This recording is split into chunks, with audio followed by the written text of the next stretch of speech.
Every time you level up, you lose more people. What does nobody tell you about building a business before you turn 30? It's lonely. What is like your one non-negotiable funnel formula in 2025? Like we said, the old click buy funnel is completely dead. In 2025, the attention spans are way shorter and skepticism is way higher. A founder is becoming a creator in order to drive brand awareness for their brand. People buy from people, not Yeah. logos. What if I told you that most of your content isn't converting because you're only focused on views instead of actually building a strategy? What if I told you that actually small creators and small businesses are outperforming big budget agencies just with having a smarter funnel and AI? And what if I told you that in this episode you're going to be having access to a top 3% marketing strategist who led governments and big companies in major campaigns that actually do deliver results? In this episode of the Brand Growth Diary, we are interviewing and going deep with Thavi Achharay. Thavi is an AI marketing expert, agency founder, and award-winning speaker who's built performance-driven campaigns for beauty, wellness, and corporate events. And here's what we're going to be covering today. The AI tools you should already be using in your campaigns, the exact funnel strategies Thavi uses to scale real businesses, why influencers and creator-led content is outperforming traditional ads, where to invest your first $1,000 if you want actual returns, not just likes, and the emotional side of being a high achiever entrepreneur, from burnt out to imposter syndrome to building a business. So, if you're a founder, a content creator, or just someone who wants to grow faster and smarter in 2025, this episode is for you.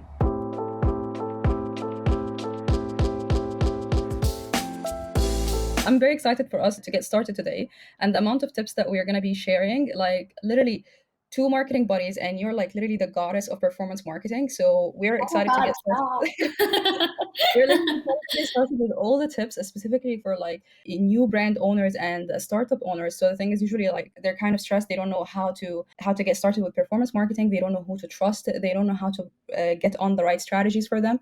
So I'm very excited for having you here. Me too. Really excited. Let's get started. So first question that I have for you is, why are so many brands still losing money on ads in 2025, even with access to AI? Okay, great question. Well, first of all, tech alone doesn't fix broken thinking. AI is a tool.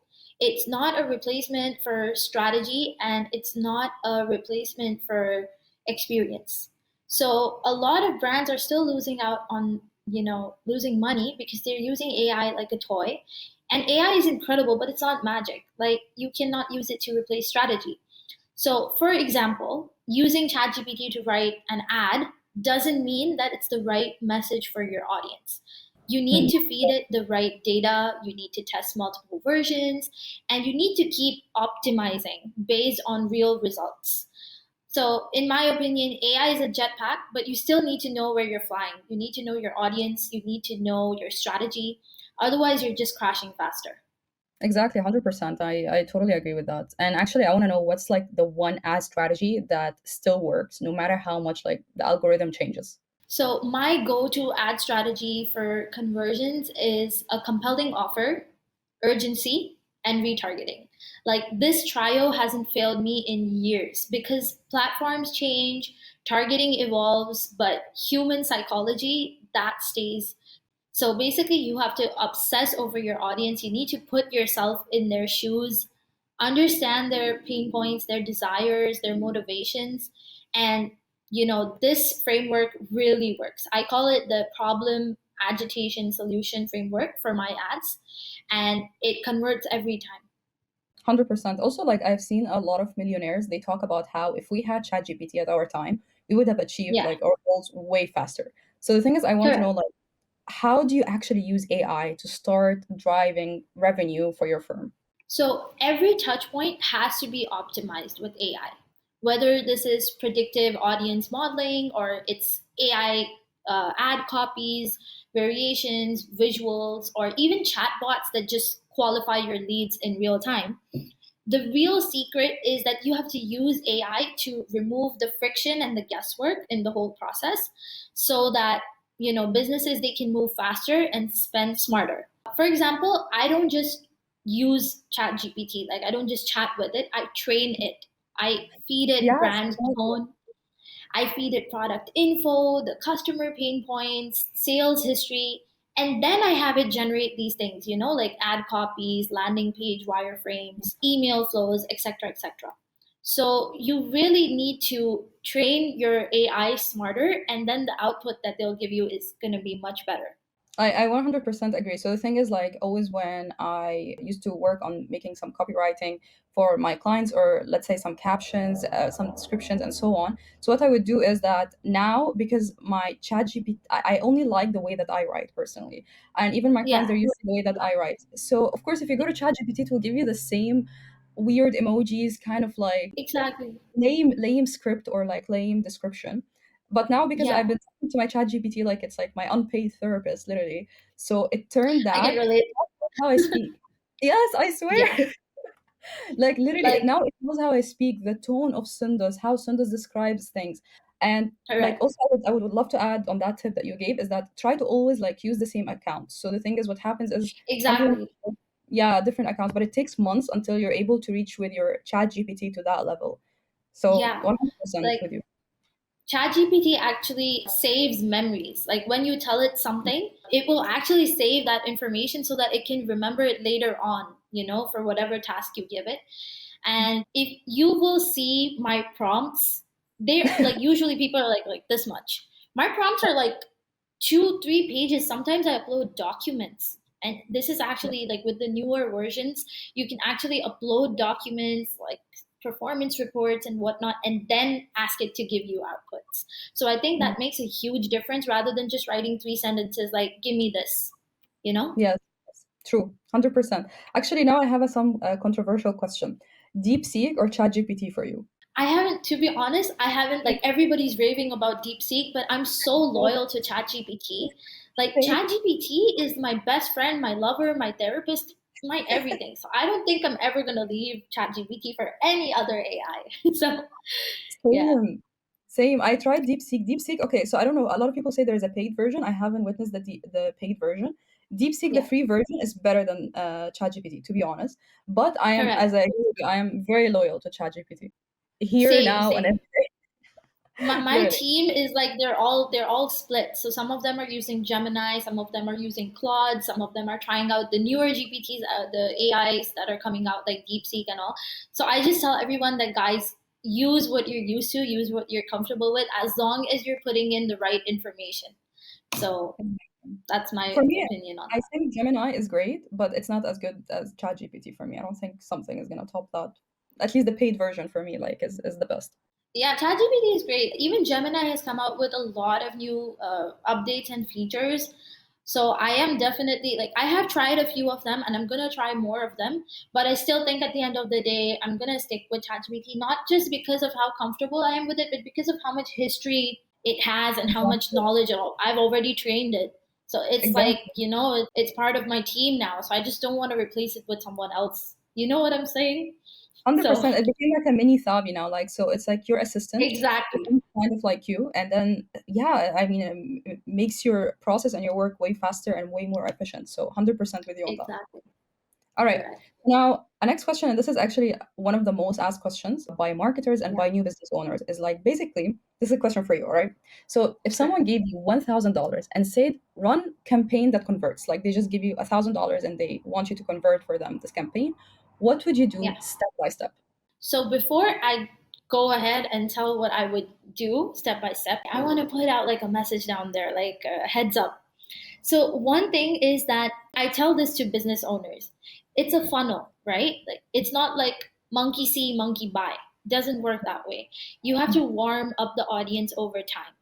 So the first thing I would tell my client is, okay, we're gonna have to use some of this budget just to like do some brand awareness and start getting traffic, and then we need to use whatever money we need to assign to conversions. For the conversion part, here's my step by step. The first Okay. thing I would do is I would fixate on the pain point. My entire offer would be pain point driven. Mm. The second thing I would do is that I would build a 1 page landing page, which is to the point, brief, but gives the visitor all the information they need. So it needs to be optimized for conversions.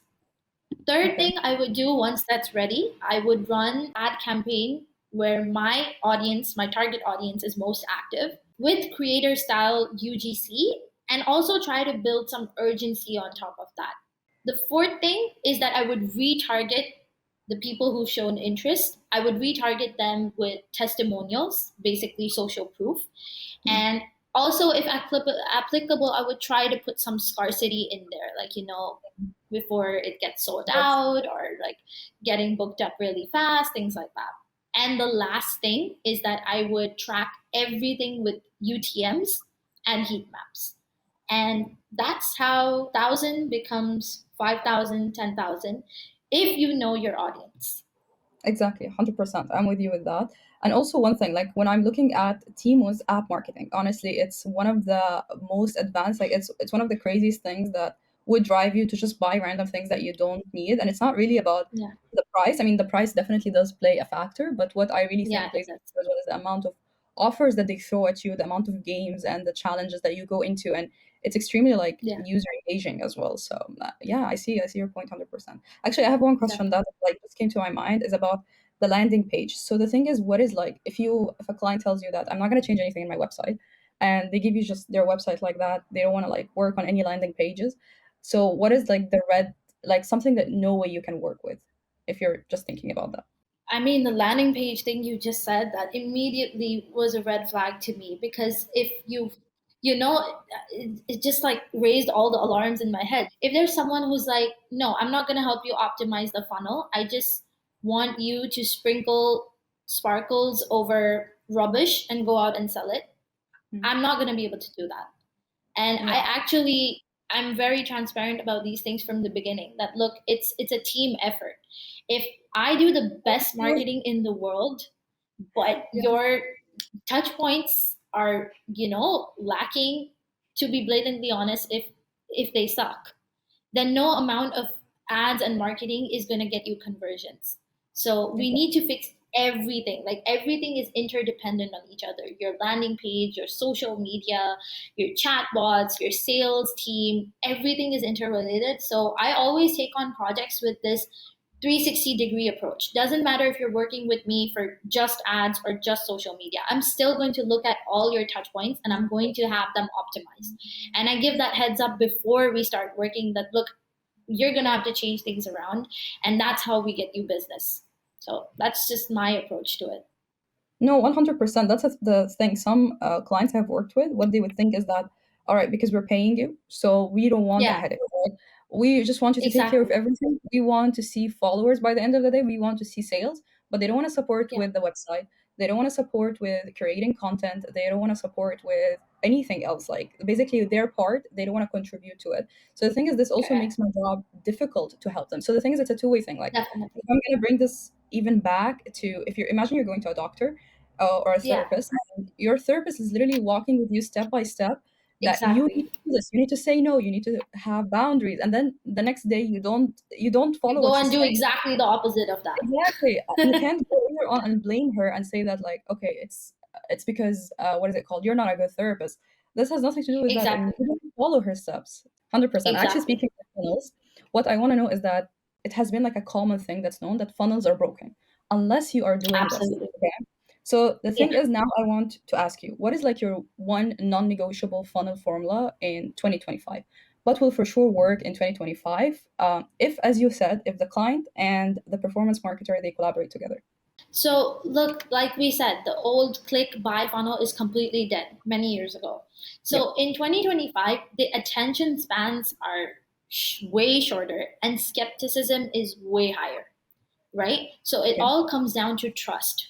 So, my non negotiable funnel formula is something that I like to call trust layering. Mhm. So basically, when the audience is cold, you're approaching them for the first time, you need to have like some sort of short form content with a hook.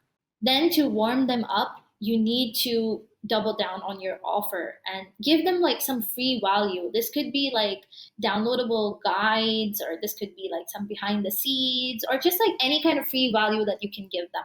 Once the audience is in the hot stage, that's when you can retarget those that are showing interest with social proof and urgency. And of course, last but not the least, follow up with automated emails, SMSs, DMs. Of course, chatbots help you with all this.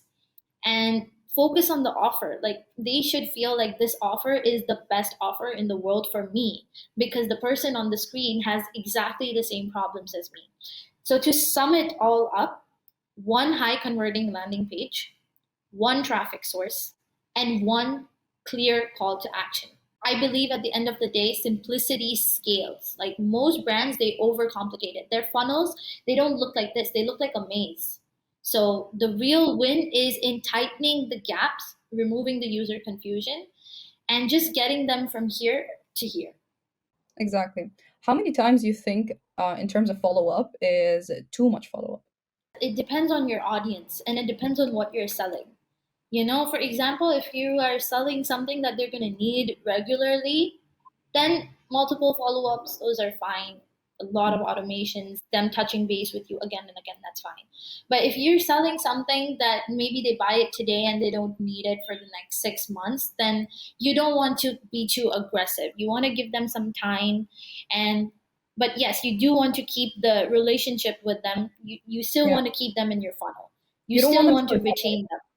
Yeah. Yeah, you don't want them to drop out basically. Mhm. So it Exactly. depends brand to brand. All right. So if we're speaking like a B2B brand, let's say maybe they are in logistics and Mhm. they have around maybe 10,000, 20,000 leads. And so the thing is, how many times do you think is a good follow up system? Maybe it can get too much or too little. So the thing is, this can be like the deal breaker in them not being able to convert. Again, depends on where they are in the journey, right? Like we have our the basic journey is awareness, consideration, purchase, retention, advocacy.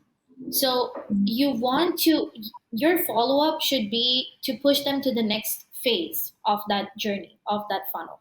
Yes, exactly. And actually, like regarding performance, so if we want to know that our campaigns or our funnel is working good, so what are the metrics that like you must measure for performance? So before I answer this question, I feel that all metrics they tell a story.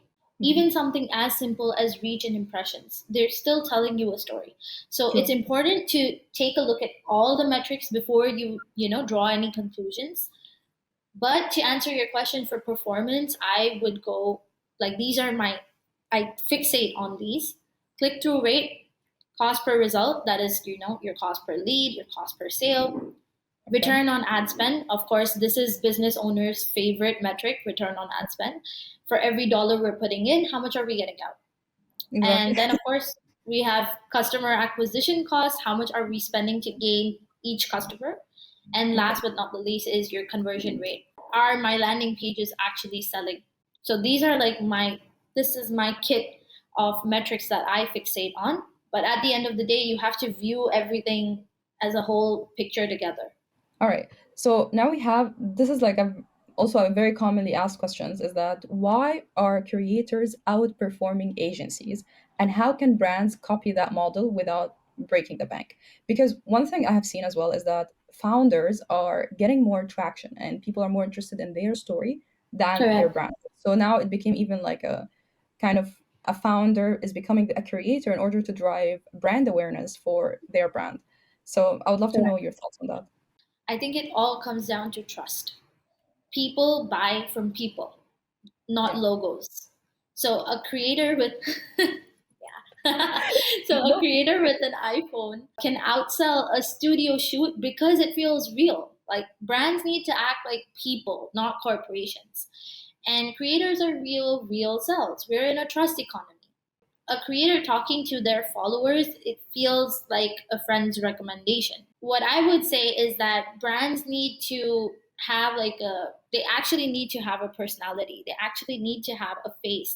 100%. I agree with that. Sometimes even like somebody doesn't have the skill that we're looking for, but just simply because we Yeah, feel a good energy or because we trust them. So we choose to believe exactly. and trust with them. And this even happened to me a lot earlier in my career. So the thing is, if people do see you, if people do see who's behind the brand, this is something that will help them as well know, okay, we can relate with this brand. This brand has the personality that I'm looking for. Like sometimes we overthink this so much where we Yeah, don't know where to position ourselves exactly. So the thing is, do correct. we want to appeal more to tech savvy people? Do we want to appeal more to Gen Z? But the thing is, sometimes Exactly. being yourself as a brand, this in Yeah. itself will attract the right audience for you automatically. Authenticity goes over vibes and visuals every day. Like people choose 100%. authenticity. Exactly. I think like earlier when Instagram came out, it was like everybody's just showing off, the cars, the nails, like them going outside. It's like, the Yeah. perfect life. But what Yeah. happened later on and down the line, specifically after TikTok came, so TikTok is like more raw. I mean, it was more originated for music, but it's more raw, like, Exactly. it's more natural. So Yeah. TikTok brought the self, like that part of ourselves where it's more natural. It's okay to be vulnerable online. And I think this is what, Exactly. yeah, the internet around.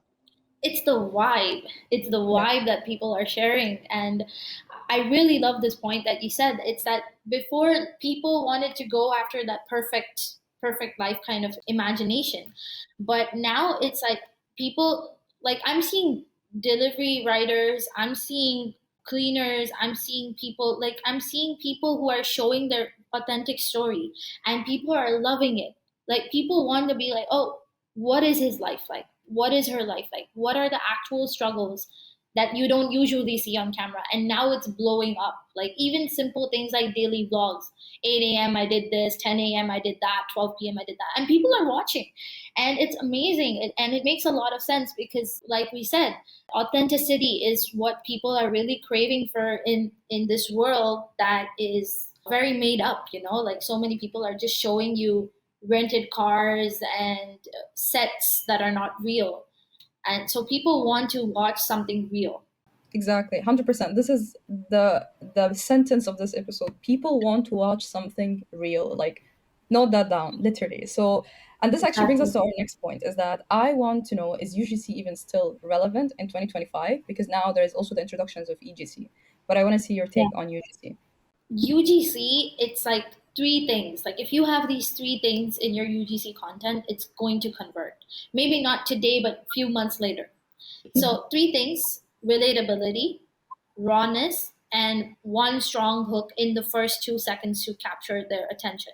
So, if Yeah. your viewer sees that video and they're like, "That's me, wow, that's me," then you've already won. So, you need to focus on relatability, transformation, and a very clear call to action. So, I feel UGC is still doing really well, and I think it's outperforming many other formats. So if I'm a UGC creator and I want to go viral, all right, so I have like Yeah. 3 to 6 months and I just want to plan going viral. And at the same time, I Mhm. do want to drive actual sales, whether it's for me or for the brand that I'm working for. So what will make my piece go viral as a UGC creator? So virality is great, but conversion is a science. High Yeah. converting content, it creates emotion and it gives direction. So you need a call to action with intent, not just vibes. So virality doesn't mean viability. A million views of people laughing is a great ego boost for a creator, but if no one's clicking buy, it's just noise. So money content that makes you money, is it solves a problem, it builds urgency, and it makes the viewer imagine owning the solution. The sales content, it should bring conversions. It should not just entertain. And actually, what is the difference between a content that just gets views and a content that brings you money? Because this is like two different things. So content that gets views, this is entertainment. This is something that makes it engages people for a few seconds and then they forget about it. Mhm. Content that makes money is something that speaks to the person about their problem that they're facing. Like it makes them think and it stays in their mind even after they've scrolled. Exactly. I think like after you post, maybe watch your content or ask your friend to watch a content or your content and then tell them Yeah. like how did you feel after watching this? Is it like the editing is stuck with you? Is it the message is stuck with you? Is it what exactly? All right. Now, let's say you are a small business. Okay. What kind of content would you post this week to get conversions for sure? So I have so many ideas coming up in my head right now. Like there's so much you can do. So one thing I would definitely do is like a customer testimonial or a client testimonial. Doesn't matter whether you're B2C, B2B. People love testimonials. So I would do a testimonial in a raw selfie style, or I would do a before and after transformation if you're selling a So, product or good. a course or and like any kind of service. Or I could do a video that is breaking a myth or a mistake that your audience is making. So I think these are some really good ideas that small businesses can use to activate their audience and also get them to, go down the funnel. Yes, exactly. And specifically with the before and after, there was a girl, I forgot her name, but I'm going to be putting her username and her maybe one of her videos on the screen. Basically, Yeah, what she does is, and what she spoke about is that her biggest hook, and she's so sure she's going to go viral in every single short, is because she kind of shows the before and after literally in the first 3 seconds. So maybe correct. she would talk about like, oh, how I went from this to this, but she doesn't do it in Yeah, the boring way. Even like there's, oh, also it's important to put in mind like the sound effects, the visuals as well. So all of correct. these supporting factors, Yeah, that's what she does. And she literally said it. Like she said, I go viral every time because I follow this. Showing like the before and after, like the starting point to the result in the first three correct. seconds, and then showing the Yeah. how throughout the whole video. So yeah, Exactly. The transformation. That's the exactly. holy grail. People want to see what life would be like after taking on your product or your service. And if you Yeah. can show them that in the first few seconds, like you said, that's where the money is, and that's where the customers, the loyalty, that's where it all is. And that's the thing also, like out of running like an agency for a while right now, I noticed that whenever I convert clients, I focus more on what they will be getting from my packages than just, for example, okay, I'm gonna be providing you one, two, three. This effort is gonna go, Exactly. and this time is gonna. Honestly, like I feel like maybe in the back of their mind, yeah, they appreciate it, but this is not really what they care about. They're looking for how Correct. much user are they gonna get, Results. how much exactly the results. So focusing Yeah. even more on your strategy with focusing on the results or the results that you provide more than the all the work that you put in, this can be like a great factor for you to convert more clients. Absolutely right. All right, so now I want to know, how do you pick the right influencer or creator for a paid campaign, and what's the biggest red flag? I think this is well known by now. Like, first of all, if you're seeing high numbers of followers but very low engagement, red flag. Audience not trusting them, having a negative sentiment towards them, red flag. And this is something that I can't really explain, but it is something that I really look at: fake vibes. If they Yeah, don't give me authenticity, if they don't give that vibe that, oh, this is real, then doesn't work, because at the end of the day, authenticity wins over aesthetics. I would look at engagement rates. I would also look at their past campaign performance, like how did it actually perform for the brand. And I would also just want to see their brand alignment. Is their audience and this influencer, are they aligned to the brand that I want them to pitch? And you also have to go into the details, like I said about the audience trusting them. You need to go into details about what kind of ideologies they support, what kind of attitudes do they and their audiences they share. Because yeah, if you give your campaign to an influencer and there's a clash between that influencer and your audience, you're in for a big mess. exactly. There So was it one also has to be, shared values. 100%. There was one creator I remember on TikTok that what she does Mhm. is like she keeps speaking about body positivity, and she was like quite proud that she gained weight and stuff. Kind of like a herbal weight loss Mhm. brand, and it brought a huge backlash on her actually, not on the brand. So the thing is, because people are like, this goes against everything that you are saying Exactly. because you're promoting that, but then you always make a content on this. So the thing is, it was one of her downfalls, even like kind of the cancel culture. So it was kind of going Yeah, like, yeah. if someone is only posting reels and like they're just calling it marketing, like what is one thing you would tell them? First thing I would tell them is I really believe in the 20/80 rule when it comes to content, when it comes to marketing. Like 20% of your time, energy, and money has to go towards creating content, and 80% has to go towards distributing the same content, like reusing, recycling, repurposing, and putting that content out there. And the second thing is that, like, reels are, they're like your handshake, with your audience. The funnel is the real conversation between the audience. So if you're only reeling, then it's kind of like you're only flirting with your audience, but you're not converting them. For conversions, you need to, the entire funnel has to be immersive. It needs to bring in all the touch points together. Every point in the funnel needs to be optimized. All right. So the thing is, if let's say you're a startup and you want to start making content online, whether it's going to be for LinkedIn or for Instagram, YouTube, whatever it is going to be, you just want to focus on reels. All right. How can you use reels to be a part of your funnel?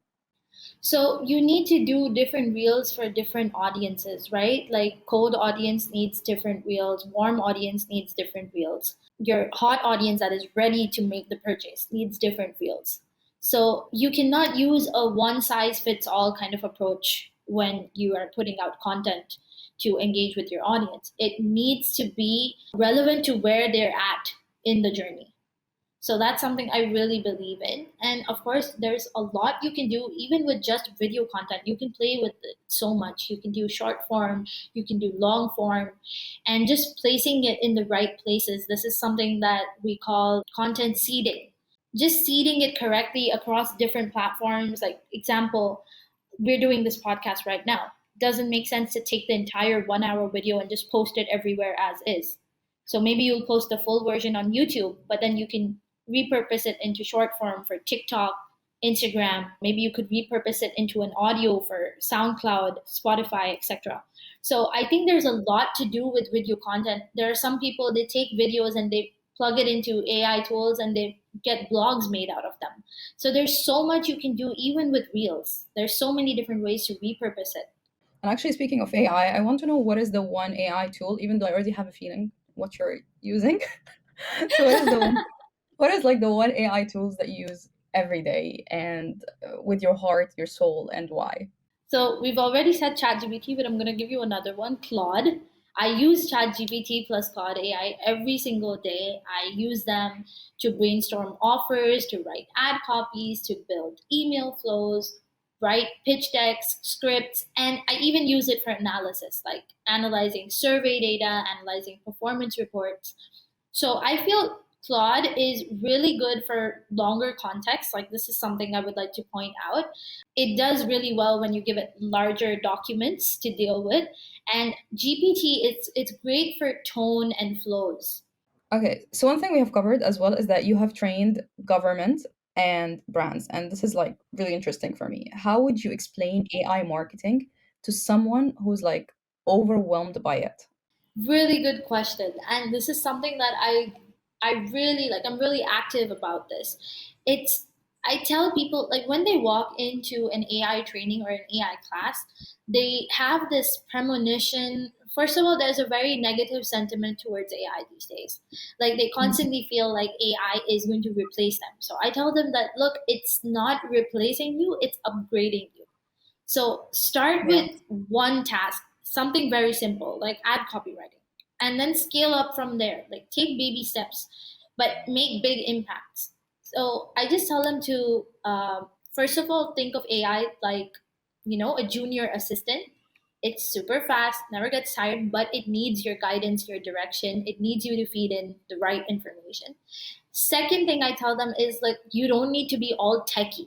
Like, when they imagine AI, they imagine that they're gonna have like this control board with thousands of buttons and code that they don't understand. No, it's not like that. You just need to know your goals, you need to know your strategy, and it takes time and practice.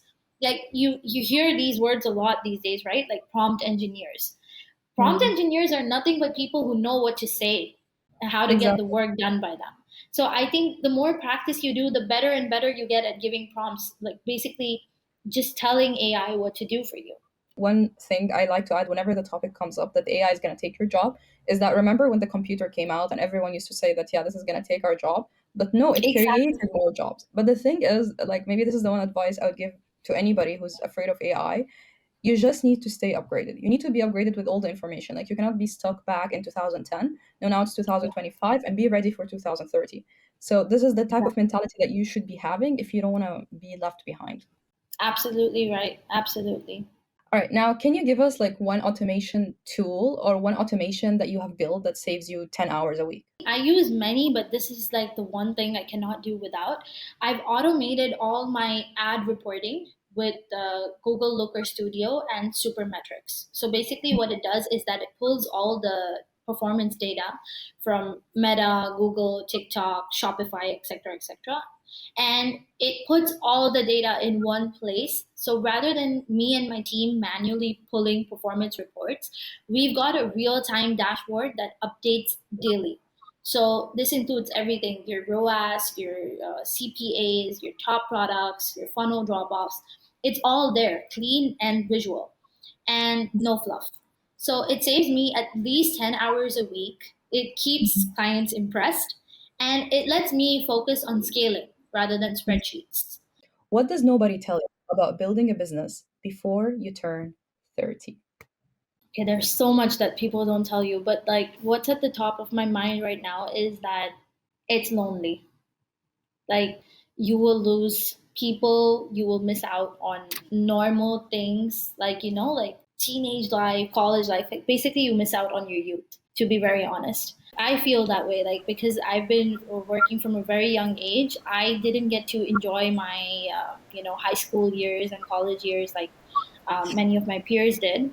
But at the end of the day, it's what you have to do if you want to build something at a young age. And you need to leave behind environments and situations and people if you want to build something big.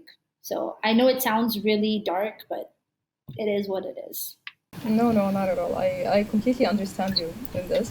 When did you start your entrepreneurial journey, or when did you start working in general?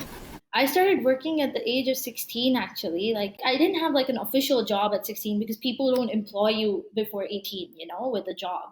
But I used to like do internships, I used to do freelance gigs. I did whatever I could in order to like make money. I used to sell notes in high school and a lot of content writing. That's why I think I'm great with ChatGPT now because I have grown up writing. I used to do all these things. It started out of necessity. And when I got into college at 18, like I was managing full-time job along with university. And I purposely picked a university that wouldn't have a problem with that. I actually have a video editor. He's 16. I think one of the biggest reasons why I hired him is because he reminded me a lot of myself. And to be honest, I have to admit this. I want to say it's our generation. Like, I want to say that it's our generation who's thinking like that. But yet, you don't see it a lot. Like, I have to admit with you the whole loneliness part. Have you ever had moments like where you felt that you actually want to quit? And like, what is the one thing that keeps making you want to pull through it? Okay, I've had these moments way too often.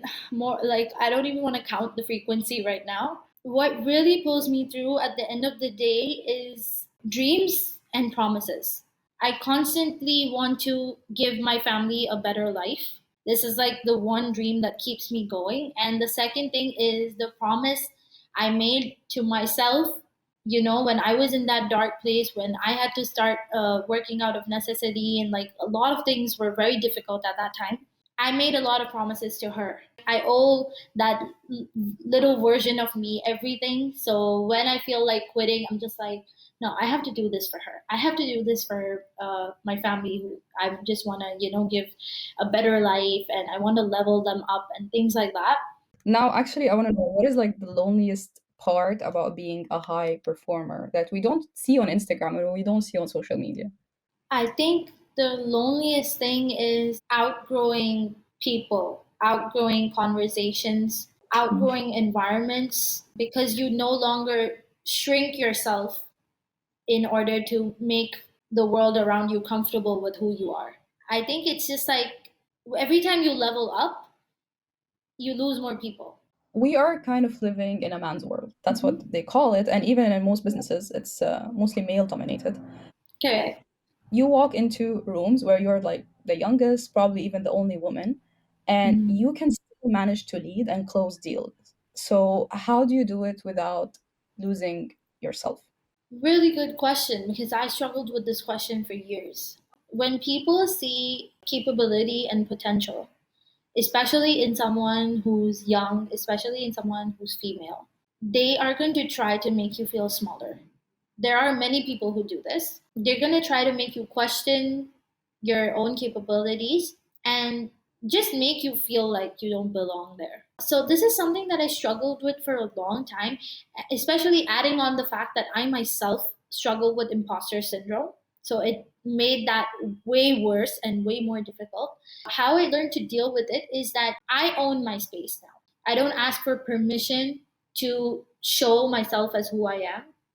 I don't wait for someone to give me room because people do not do that. When Yeah. you go for like gatherings, you'll notice that the person who is the loudest in the room, they dominate the whole room and they don't give room to the other person. And you cannot sit there waiting that, my chance is going to come. No, you have to get up. You have to make your own, you have to make room for yourself. You have to speak up. You have to own your space with facts and results. So my formula now is that I don't ask for permission, I bring receipts. This is who I am, this is what I've done. If you like me, great. If you don't, no problem. I didn't come here to be liked. Yeah, It's tough because like I don't have that black cat energy. I have more of a puppy energy, but this is something that like empaths, they really need to work on this. Like you need to be comfortable in taking up space. exactly. And also, if I'm gonna give one advice for any woman who is in her 20s, the one thing that I would say is that don't be scared to try. I think this is the one, like maybe from my own experience, I had a really bad stage fright growing up. But I remember my first time in Dubai, I was in like a kind of a networking event, Yeah. and I had to introduce myself for the first time ever, not as a marketing specialist, but as a CEO. Mm. So of course, maybe it's the imposter syndrome, you not believing or that you're good enough for this title. Correct. I stood and I remember I was holding the microphone, and after I just said, "Hi, I'm Sundus. I'm the CEO of Amados LLC," like literally like that. And then, Yeah. I think it was like the co-host or the person supporting. She's saying, "Okay, tell us more about your company and stuff like that." So all I said is like what my company does in one line and like what it supports because I do work on a lot of social cases. Yeah. And automatically, I looked at her and I said in the microphone, "I'm very sorry, I have stage fright and I can't speak." I was so embarrassed. I'm not gonna even lie to you. I finished as soon as I sat down. I went to the bathroom and I almost cried. I was texting my business Okay. partner, like, not coming back there, like not coming back. I I can't get speak it. in front of people. So anyway, I came back, and when I came back, automatically people started coming and talking to me. Okay, Yeah. so I thought I screwed up. All right, all the money we paid to attend this event is gone. I lost deals. I had a bad impression. But Mm. one thing I really want to tell you, even though I had such an embarrassing moment, Yeah. but people came to speak to me. I made amazing friends who are like still we're still in contact even until now. Like some great Yeah. connections there, and very inspiring people. Like I've sat with people who said that I had to lose 2 million dirhams to make my 8 million dirhams. It was like an extremely Yeah. inspiring event Correct. that day. Absolutely. And it really taught me that, Sundus, the only way for you to get over your stage fright is to keep embarrassing yourself. Like I said, I Mm. have to, like, even if nobody spoke to me that day, I think I would have still chose to do that because, okay, I'm not going to live like that forever. I Yeah. mean, I'm a team. I will have to attend events, inshallah, like at some point and lead them and so on. Absolutely. Yeah. But yeah, sometimes it has to start from an embarrassing place. So don't be afraid to try. Absolutely right. Absolutely right. To add on to this, like I don't have stage fright, but I would say that I'm very sensitive to vibes and energies. So some places I walk in and I feel really comfortable there. I can't explain it, even though I know no one. And then some places I just feel like so much anxiety and fear in certain places. So Yeah. I've had this incident like I'm because I've spoken on international panels like Women Economic Forum, G100. I've been there, but I had this incident that was like a few months ago. I'm usually not someone who gets stage fright, but I don't know what happened. I went to this really amazing event, and I was supposed to speak. Like it was like a quick 1 minute spotlight. Where you can talk about your company and yourself, and I don't know what happened. It was just like the anxiety for the first time was so bad that I was like, no, I actually cannot go up there today. And usually, of course, when you're getting up on stage, of course you do feel anxiety, but I always Yeah. get over it. Like once I'm on stage, it's like poof, like I'm not looking at anyone in the room. I'm just saying what I need to say. But that day the anxiety was so bad. And I think that one thing that's really important is to listen to yourself, listen to your body, listen to your Mhm. mind. If there's a Yeah. situation that is like making you feel way too uncomfortable, more uncomfortable than usual, cut yourself that slack, because I felt the exact same way. I was like, oh my god, I wasted money, I wasted time coming here. Nobody's going to want to, I didn't even go up on stage. I just informed the host before that I'm not going to be speaking, and all the people around me were like, why? And then later on, once I felt better, I was talking to people. So I Yeah. think you need to cut yourself slack when it's important, and don't beat yourself up over if something didn't go the way you planned. If you're actually going to start your marketing career all over again in 2025, what would you do differently? I would build my personal brand. And this is something that I still need to do because I've always been so scared of coming on camera and like showing myself. but this is something that I have to do. And if I was starting over, this would be the first step that I would do, would be building my personal brand, because visibility is currency. No, 100%. I agree. And honestly, it pays off in many ways. It's not just about how we think YouTubers get paid, like, okay, from AdSense. I have got jobs just from my YouTube channel. Like, and my Yeah, YouTube channel, I don't even talk about marketing. It's just because I show myself and then I would put my link in my CV. So automatically I was able to get hired way more. So yeah, also, if you are looking to be hired and you're showing yourself on LinkedIn, on Instagram, on YouTube, and you're comfortable with that, like, automatically attach that. And hmm, actually, regarding your kind of camera shy or camera fear or something like that. So, yeah, all right. So, first thing I want to add is that for the stage fright part, where I yeah, had 2 years, I couldn't even introduce myself.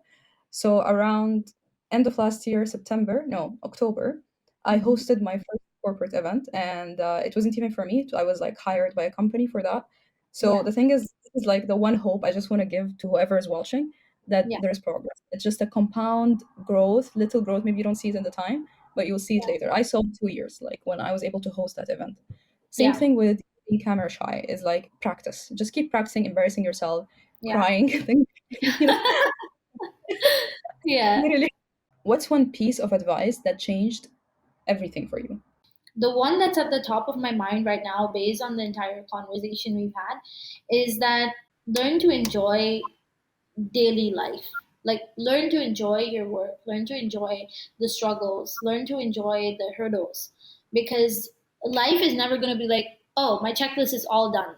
Yay, I don't have to do anything today. Like, that day is never going to come.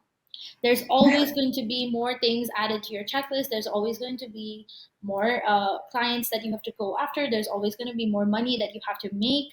Just Yeah, enjoy life as it comes, because we really underestimate the value of life, especially with all the things that are going around the world right now. Life is so unpredictable. And, people like you and I are really gifted to be, our struggles are actually someone else's prayers. I So swear. I think this is something that we really need to keep in mind. And I've been using this for a while, and it's helped me way better. It helps me manage my daily life and my daily stress way better. Actually, now speaking of success or speaking of never ending, wanting Mm. success, is that what does success mean for you? When I was younger, success meant material things like big house, nice car, lots of You money, are. briefcases filled with money. That was like because of all the Yeah, reels I used to see with the funk music. That was my idea of success. But if you ask me what success is now, I would say it's a combination of three things. It's freedom, respect, peace.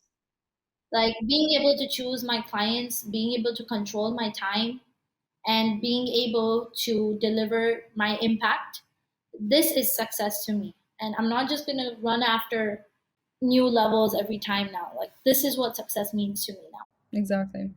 I think in the end of the day is having that peace of mind. I watched one interview with AB Talks and Huda Beauty, and the thing is, she mentioned a very good point. She said that usually people come up to her and they're like, "Oh, we want to be an entrepreneur because we want to have work-life balance." What? Like, Oh my entrepreneur God. and work-life balance never go together, and that's the thing. Like she even answered it that if you want to be an entrepreneur, there's lots of sacrifices. So the thing is, you have to make sure that your why is very Yeah, strong, or else you're gonna fall exactly. very deep. Otherwise, you're going to fall out. Yeah, absolutely Exactly. right. And, when it comes to like work life balance, like, this is a very controversial topic. Look, at the end of the day, the way I say it is, I do not expect my employees to be sitting there on weekends. I do not expect my employees to be answering calls after work time, because I'm the entrepreneur. I'm the Yeah. founder. That's my baby. You're here from Yeah. 9 to 5. You did your job. Amazing. But a lot of founders, a lot of like well-known entrepreneurs, they're coming out and saying, what is this work-life balance? We worked 7 days a week, 14 hours a day. Everyone's complaining, but that's so wrong, because they don't have a stake in your profits. They don't. It's not their business. So if you are putting in 14 hours a day, you cannot expect your employees to do that. And I think this is something that founders and business owners really have to understand. Like, it's your business. You put in extra time of your own volition, but you can't expect other people to do that. At the end of the day, for me, there's no work life balance, because my life is my baby, which is my business. But for my team, You do need work life balance. You do need to have time off. You do need your fixed hours in order to stay sane and stay healthy. So the thing is, I usually do something called an employee booklet. So when somebody comes on board, I would take them on to a call, and this presentation like talks about the company, talks about the values and Yeah, stuff like that. So one of the very important things I care about, and it goes both ways, is boundaries.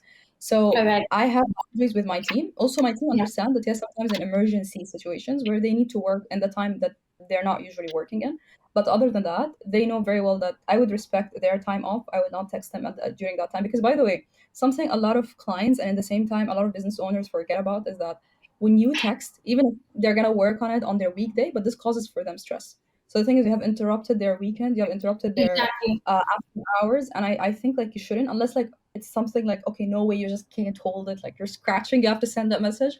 But other than that, really Exactly. don't hold it on until it's time for them to work, and then you can send it to them. It's extremely bad. The sense of entitlement is not going to take you anywhere, and it's going to lead you to deep micromanaging and not focusing on the real things that you should be doing as a CEO and founder.